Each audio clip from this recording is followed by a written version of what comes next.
आज 12 दिवस झाले, अजून कोणाला पकडले नाहीत. जे आहेत ते अजून पाठीमागे भरपूर उभे आहेत. जे रवी देवकर यांनी यांनी एकट्याने केलेलं नाही, त्यांच्या पाठीमागे अजून दुसरे भरपूर उभे आहेत.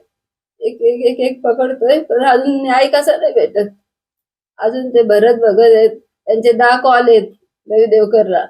रवी देवकर त्यांना केलेले आहेत, त्यांचा तपास सुरूच आहे.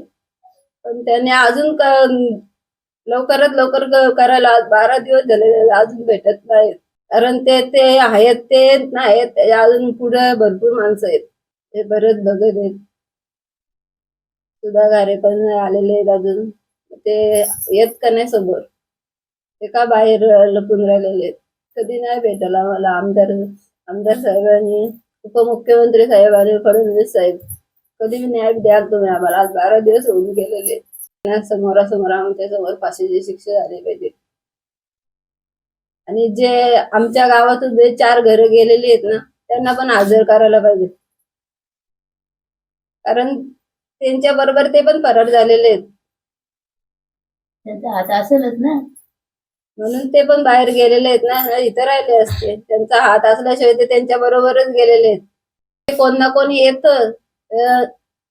दुर्गेश देवकर हा पहाटे 5 वाजता येतो, त्याच्या घरातून काय सामान घेऊन जातोय. हे म्हणजे पोलीस वाजून काय करतात, येतोय रात्रीचे कोण, त्यांना पाहता नाही येत काय.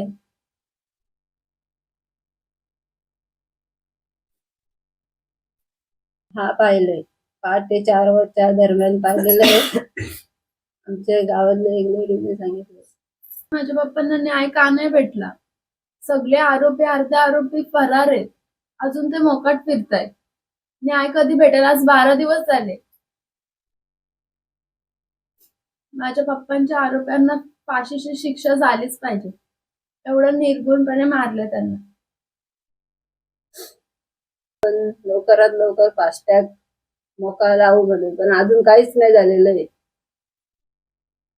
एक म्हणजे बापाची एक मुलीला सोडायला शाळेत जाऊ नाही शकत काय, तुम्ही आयात येईल असं काय.